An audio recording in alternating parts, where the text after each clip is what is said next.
everyone, and welcome back to another episode of Inside Scoop. And we're back again today with Sensormatic to have another conversation about what's happening out there.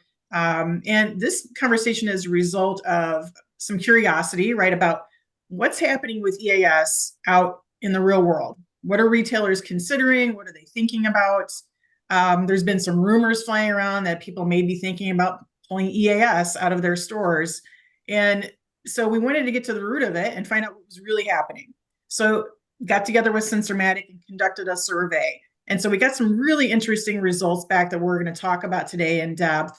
And before we get into all that, we have our guests today are Kelly Brooks and Jacque Kress with Sensormatic. And I would love, Kelly, if you want to kick us off and talk a little bit about who you are and what you do at Sensormatic.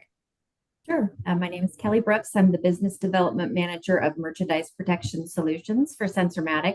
So I handle any of the technologies that are related to merchandise protection. Great. And how long have you been at Sensormatic, Kelly? It was just 23 years, a few days ago. Nice. Happy anniversary. Thanks. Great. And Jacque? Yes, Jacque Kress. I am responsible for the RFID business for Sensormatic. That entails both our inventory solutions, which helps with inventory accuracy, as well as our shrink analyzer business, which is utilizing RFID at the exit. So anything RFID, my team handles. Awesome. And then my co-host today, I'm not going to say partner in crime because Kevin always says that, but my co-host is Jacque Brittain. Jacque, you want to introduce yourself? Hi, everyone. It's Jacque Brittain. I'm the editorial director at LP Magazine. It's great to be here today. Great. And so Jacque is pretty crucial when we put together these surveys. He puts together the results and generates the survey results. But before we jump into the meat of that, I would love to hear from you, Kelly and Jacque, about what was the impetus behind doing this survey? Yeah, so we had been in a lot of customer meetings over the last few years where customers had discussed that they had tested removing hard tags and had shared some of the results, which were not favorable. Last November, Jacque hosted a smart exit workshop in Auburn. And as part of the conversation, it just kind of revolved around tags. And a lot of the top leaders started speaking about their experience and the results that they had, and were sharing it with other leaders who were thinking about it or had discussed it with their store ops as potentially doing it to save on labor. And the conversation just sort of grew and was really interesting. And we could have probably gone on at that workshop for a couple more hours, but we had to stick to the agenda that Jacque had set forth. So we decided to kind of find a way to continue the conversation amongst retailers. Yeah. Great. And Kelly's right. I mean, it was a topic that we didn't have a lot of time in the agenda for. We weren't expecting a big conversation. And when the topic came up about potentially removing hard tags and it, because of RFID and new tools available, should they be removing those hard tags? And it was a pretty interesting response from the room right away. I mean, all the hands flew up wanting to comment on what they've done, what they've experienced. And we knew we wanted to address it back with the broader industry as we came out of that event.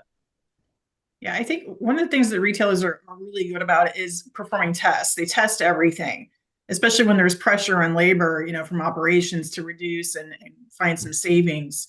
Were you guys surprised to hear that this is being tested? Yeah, I'll jump in. No, I mean, we weren't surprised at all. I think, over the years, especially as RFID has grown, especially in the apparel segment, there have been conversations of, well, do I need to stop, or can I stop putting the hard tags on now that I have RFID? And I think, we weren't surprised at all the conversation started. I think what surprised us was just the overwhelming reaction of, especially now with what's going on with ORC, what's going on in the retail stores, retailers need as many tools at their disposal as they can get. Different tools that do different things. And the hard tags that we see is such a fantastic visual deterrent. And just because you've implemented RFID for inventory accuracy or for loss prevention use cases, that doesn't mean that a hard tag program isn't going to be successful. And so we weren't surprised that it came up. I think we were surprised by the number of retailers who said, yeah, we've tested this, we feel strongly, and here's the response that we've seen from our stores. Yeah. And I was going to add that I think that, some of the numbers were that the shrink rose 40 to 70%. And I think that was part of the desire to continue the conversation, because we knew other retailers were thinking of it, and the ones that had done it kind of got them to stop and pause. And since then, they've asked for the messaging or some of the survey results or numbers to share with their leadership or their store ops who may be pushing to test this. And hey, we shouldn't even test this because we need to consider that this is what the shrink results could be in this period of time. Yeah, I think, over the years, we've taught people what EAS tags are, right? So the general public knows basically what does this thing do that's on this item. And so Kelly, you and we had a pre-call and you were talking about specifically some things that happened that were a surprise, right? That there was a kind of a rise in some violence. But can you talk a little bit about that? Yeah, some of the customers that had tested it said that there were things aside from shrink, that went up, that they noticed an increase in aggressive behavior, in taunting the employees based on what the laws were in certain jurisdictions, that there was a safety factor, which I know we've had a lot of conversations around how the safety of the employees people are quitting because they don't feel safe. And that was increased as well by not having the visual deterrent of the EAS tags. Right. Yeah. Like I said, if the public knows, they know what this thing does and it's not there anymore. They're, okay, haha, we're walking out the door. Right. Right. It's crazy. So all of that sort of led to this survey, which I would love, Jacque, if you could kind of take us through just a really high level review of what the survey was. Yeah, let's start with how we put the survey together. We basically took and we used the survey platform that most people are familiar with. The idea is to collect the information anonymously. We want people to be free and open about the way that they approach their answers to the questions that we pose. Another thing that we wanted to do here was look at this at an industry level. Rather than just talking to the leaders, we also wanted to get the responses of the folks in the field and how they felt about it. Now, we are able to segregate the answers and see what the overall response was to the different questions that we asked. And then we also took a look at how the leaders responded to it as well to see if there were any major differences in the way that we were looking at the results of the survey. The survey itself took place over the course of about a month. We used different social media platforms to take a look at those results. We didn't just use the magazine. We also used LinkedIn and some of the other major sites out there to get our responses. And from that point, we set it out and we got the questions that we asked. We didn't just come up with the questions ourselves. Of course, we asked for the opinions of the subject matter experts out there on what specific types of questions that we felt we should ask, considering that, the industry evolves on a regular basis. The solution providers that are out there want to make sure that the tools that we're using are continuously improved based on the methods and practices that we have in the field. So that input becomes very important to the way we approach the survey. From that point, we launched the survey. We encourage people to not only answer the questions that we have, but also pose their comments where we felt it was appropriate for them to give us a little bit more information. So. Yeah, and I'd say that, some of the results were a little surprising. Others, sort of fit with the narrative that's out there. Was there anything, Jacque, that stood out to you as either surprising or supporting our existing theories? Honestly, I was actually a little surprised myself on the number of retailers that have actually tested removing the tags. That to me was a little bit of a surprise as we kind of launched this whole thing. I would get that some folks are out there testing it. I was just a little surprised at the number of different retailers out there that actually put put those tests forward. Yeah, I mean, we ended up with 46% of the companies out there that actually said that they considered removing the EAS tags, but quite honestly, I was actually surprised by how high that number was.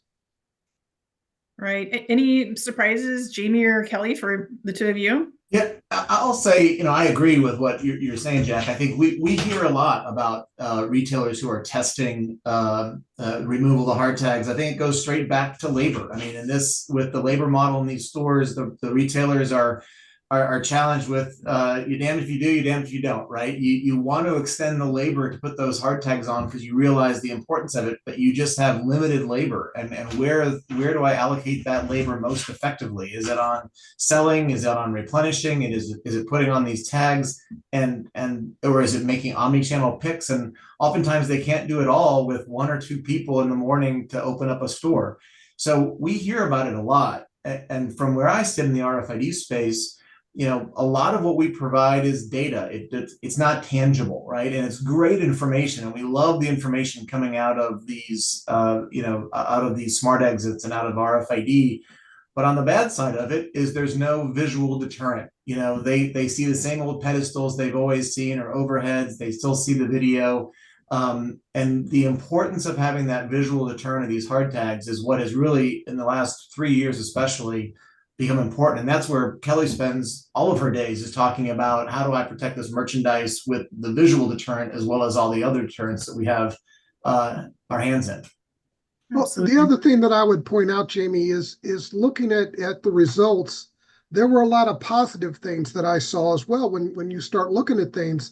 The importance of employee engagement, the importance of customer service when we're using these tools, and making sure that we're using those different factors together to come up with the proper solution, I think is something that really stands out. I mean, when you look at some of the results here, between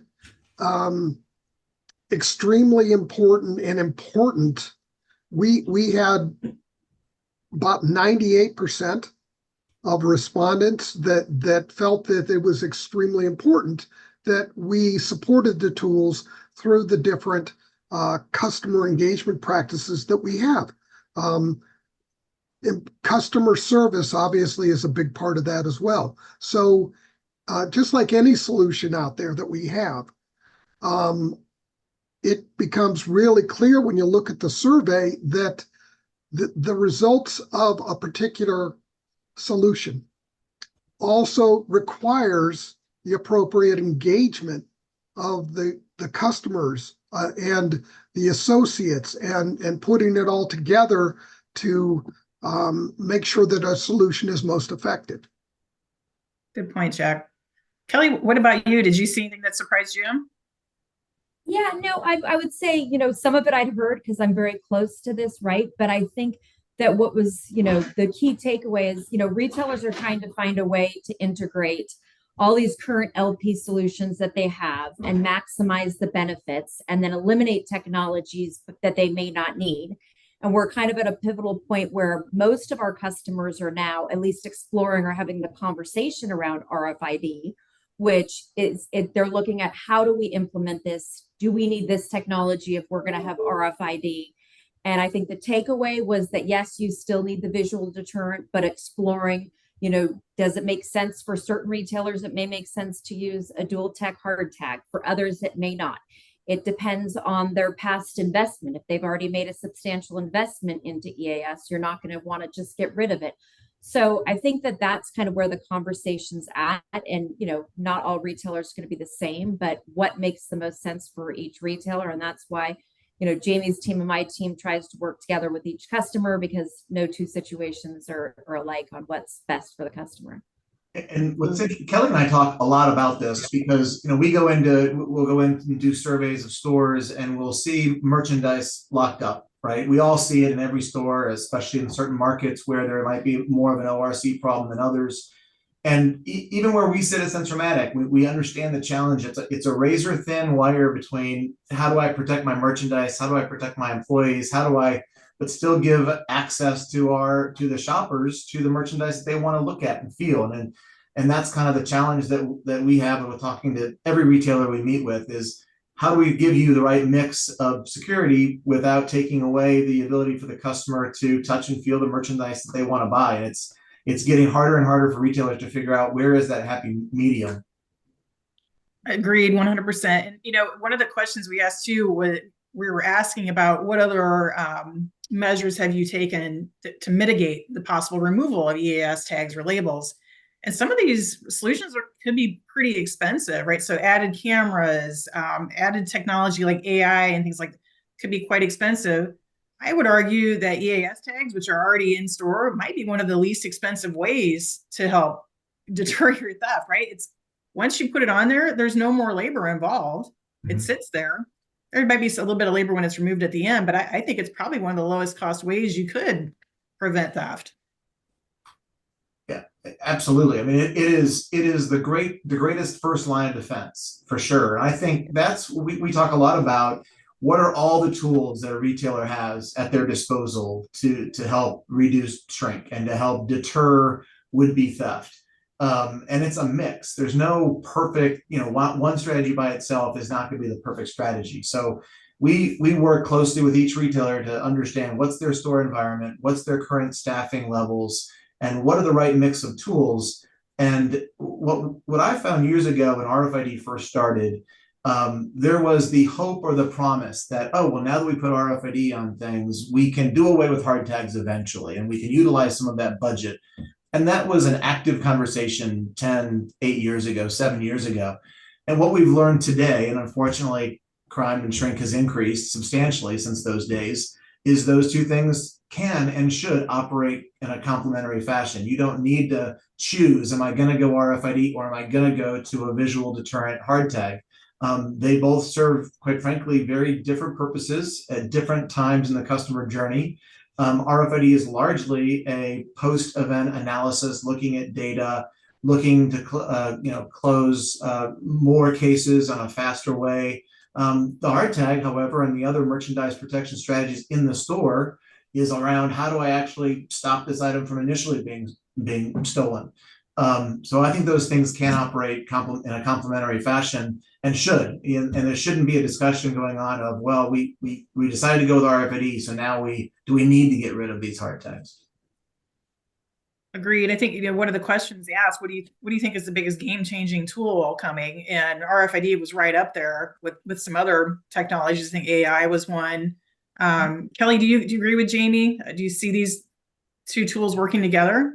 Absolutely, I do. As we said, certain retailers don't have a need for hard tags, right? They have hard goods. So it depends on the retailer, but our takeaway has been that they will coexist. Our belief at Sensormatic, I guess, is that they will coexist for years to come together. The other thing to think about is, when historically when we've looked at the visual deterrent of the hard tag, I mean, certainly there's lots of different tag choices out there. One of the things that helps those two solutions to operate in a complementary way is you now have the ability to say, certain items in my store may not lend themselves to a hard tag strategy, whether it's the size or how the product is displayed. Well, if there's an RFID tag on that product, now you have that item protected, at least at the exit, at least so you can see what left, so you can replenish those items to the store, while you go ahead and put the hard tags on those categories that lend themselves to putting those tags on. So you actually become it's easier to protect the entire store, because between RFID and hard tags, for example, you're able to protect more merchandise across a varied amount of categories. So, Jamie, you and I have had conversations about self-checkout in the past, and I almost hate to go down this road, but I mean, it stands out to me like an elephant in the room. One of the questions was about employee engagement, which Jacque mentioned. And, the people who responded, it's through the roof, how important employee engagement is. And yet we're talking about self-checkout, right? So this is removing employees from the equation almost. So how do we sort of marry these two things, right? So how do we have employee engagement, but have a frictionless experience for the customer? I know I'm going off tangent a little bit, but Yeah, no, I'll answer from my perspective. I think Kelly has probably a broader experience in understanding the labor side in the stores. My perspective is, as I was mentioning, you've got limited labor and you got to figure out where am I going to deploy that labor in my store. And if self-checkout is the right solution, you might be redeploying that labor to the selling process. So that employee is in the aisles with the customers, and helping them, look for the merchandise they want, get different sizes, et cetera. So you're having that visual cue of the employee in the aisles of the store. They may not be at the self-checkout machine, but there's still a big awareness that the stores are staffed and there's people keeping an eye on the comings and goings in the store. That would be my first inclination. Kelly, I don't know what your perspective is. Yeah, no, I mean, to your point, right? Self-checkout is kind of here because labor has continued to be an issue, whether it's finding staffing or quality staffing or where labor wages are at. But now we're hearing how the shrink is so bad for retailers. So they're finding a balance in that technology as well. One thing that was surprising about the survey, though, is it was almost unanimous that the engagement of the employees with the customer was crucial for sales and for shrink. And you really don't have that at the self-checkout experience. So it kind of was almost like things have come full circle. And it'll be interesting to see as we hear more and more retailers are pulling away from self-checkout, how that looks. From a merchandise protection standpoint, obviously there's the challenge, and part of the reason we created the one-piece infusion tag was because it doesn't involve the customer handling a pin. There are retailers that are using it. There are some that have associates that still have to physically go and help remove the tags, but that's another area, just like RFID and hard tags, that the conversation is evolving and back to everyone's just trying to figure out what technologies make the most sense and how you holistically get them to work together, and the best way to get an ROI and keep your sales up and your shrink down. Yeah.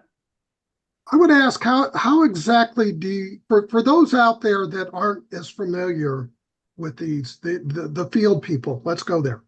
How do we best get these tools to work together without sending our costs through the roof? I think that would be something that a lot of folks out there are going to ask about and wonder about.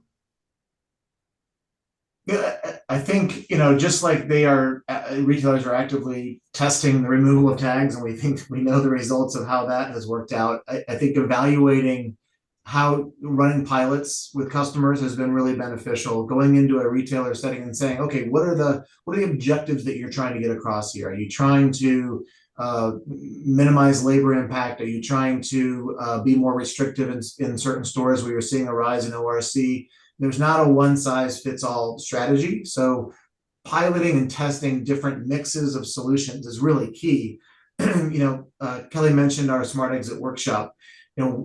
We've found just great results with our customers who are utilizing these smart exits, which is looking at everything leaving the store, utilizing video, comparing that to what went through point of sale or didn't go through point of sale to see if it's a without sale event or not. And we're not saying that has to be in every single store. There might be some stores where that solution makes a lot of sense. There might be some stores where you don't want to have as much of a significant investment in hardware or technology at the exits. So you want to deploy other types of solutions, which might involve more of the hard tags, more of the visual deterrence. So I think it's a mix, and you can accomplish a lot by testing those in different markets to see where that sweet spot sits.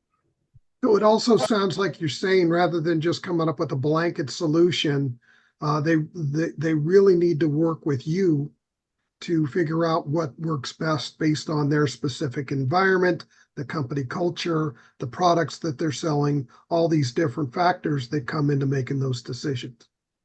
Yeah, I would agree with that. I mean, Kelly, you probably see a much broader product mix than I even see, because most of my time, certainly the adoption in apparel has been where RFID has sat for the last several years. Now it's broadening out. We're seeing electronics and some other categories, but Kelly, you have much more experience in a broader set of categories.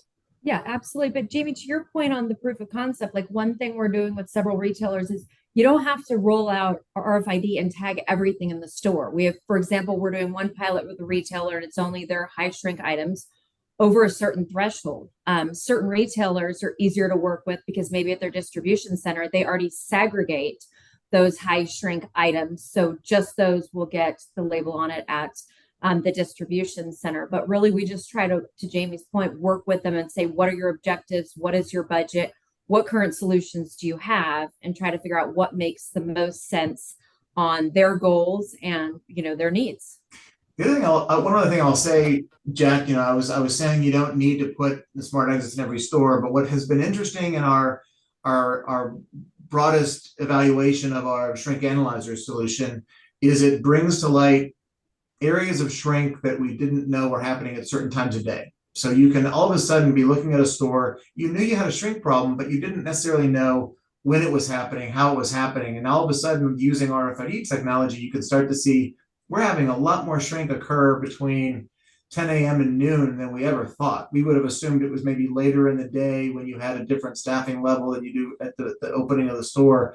So utilizing the data from some of your smart exit stores to then help you identify the other strategies you want to deploy in the other stores has also been quite helpful with our pilot customers.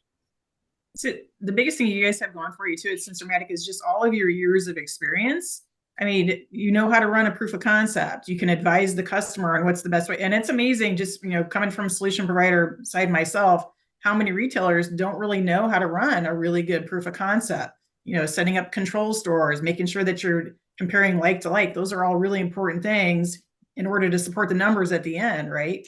Kelly, in your shoes, right? So you could be working with a customer and also some other customers in the same area and be able to advise them on what's working in that area. It might be geographic or a type of store. So that can't be talked about enough. Is just the amount of experience you guys have. There's a lot of tenure for sure. Yeah, for sure. So with that said, with these survey results, we're going to kind of wrap it up here in a couple minutes, but I want to end on this note. Any future strategies that you see maybe being developed from these survey results, or are you sharing these with customers? What do you think? So I know we've had customers that were there and weren't taking notes and wanted some of the information, or there's been dialogue throughout the industry and they heard about the event and they heard about this conversation and have reached out and asked, and without sharing the retailer, we can tell them what the dialogue was so that they can take that to their leadership who wants to remove tags and potentially say, hold on, here's why we shouldn't. And if we want to do it, let's do it in baby steps, right? Maybe take one category off and right. see, rather than make the mistake that some other retailers made of really removing it and paying the cost of doing so. Yeah, let's not go crazy, right? Right. Baby steps. How about from you, Jamie? I agree. I think we will be having our third annual Smart Exit event in Auburn this November. So anybody watching this podcast is welcome to contact either Kelly or myself and get some information about that event. It's a great event for the retailers and the loss prevention community to come together and talk about these strategies and what everybody is doing a little bit differently, different technologies and how you combine those technologies to get the right mix. I think, there are so many solutions out there right now, and it's almost overwhelming for the customers. There's physical solutions like we've talked about, and that's everything from a pedestal to the tags to other solutions in the store. But then behind the scenes, there's all the other areas that retailers are looking at, what they can do with the data, from the data that we're collecting in the stores, goes to the investigators, and then from there it goes to lots of other tools out there in the marketplace, and it's really overwhelming. And part of the goal of this event that Kelly and I put on is helping retailers look at the broad assortment of all the different technologies that are out there, and how do they choose the right mix? Because let's face it, not everybody has unlimited resources, and we can't just keep doing pilots of different technologies. You want to narrow it down to what you think are the top 3, 5, 10 solutions that make the most sense. And that was really the most fun part for me of this event last year, was everybody just coming together as a community and coming up with different ideas and working together and wanting to keep talking as a community, not so much as individual retailers. Well, great. It sounds like an awesome event. Hopefully LPM will be invited to that. Absolutely. Jacque, any closing thoughts? Yeah, a couple of things. First of all, you mentioned all these different technologies that are being used out there and how overwhelming that they could potentially be. Can you just talk briefly about how Sensormatic goes about working with the stores, the teams that are out there, to make sure that they're educated on the appropriate way to use the tools that are available to them? Kelly, maybe you start with what you do in the merchandise protection, and I'll kind of talk about my side. Yeah, so I think, Jacque, it depends on what the technologies are that we have provided to them, right? And then some of them we do collaborate with other integrators, and we've had several pilots going together of tying together our solutions with theirs. I think that goes back to the conversation of retailers are trying to figure out how to tie it all together. And you hear a lot around the term ecosystem. And so we're just trying to collaborate with those integrators on how we can tie what we have in with what they can. And I think as technology advances, that's going to become even easier to do in the very near future. Yeah, agreed with that. And what we often see in the RFID space, I mean, this was the first statement I heard years ago with when Macy's first kicked off with RFID. Let's not try to boil the ocean. What is the core problem we're trying to solve? And everyone in the company is going to have a lot of different things they want to try to do with this technology or with the technologies that they're testing. But stay true to the core problem you're trying to solve. And I think you can even subset that with shrink. You can say, yes, we're all trying to solve shrink problems, but are there certain high shrink categories that we want to go after first? And as Kelly mentioned, we've run a pilot with a customer identifying those high shrink categories and solving for those categories first. And then we can expand from there because you'll learn what the right way to do that is. So I think that's key, whether you're doing an RFID program for inventory or whether you're doing an RFID program for improving your shrink, staying true to what the top 3 KPIs are that you're trying to solve before you try to boil the ocean with all the fun stuff, all the other things that happen downstream once you put in these technologies. Good stuff. I think on that note, Jamie, I mean, that pretty much sums up what we're talking about, right? Is let's keep it simple. Let's not just yank a program out because we feel like it's the right thing to do. Let's do some research, baby steps, as you mentioned, Kelly. All of these things I think are super important for retailers. So with that, I know we will be putting out this podcast and probably just a little summary about the survey as well. And I'm sure we'll have more conversations with Sensormatic in the future. You guys have been great. Thank you so much for your time today. And thank you, Jacque, for stepping on with us. Yep. And thank you very much. Yeah, and we look forward to seeing you at Hoover. All right. Thank you, guys.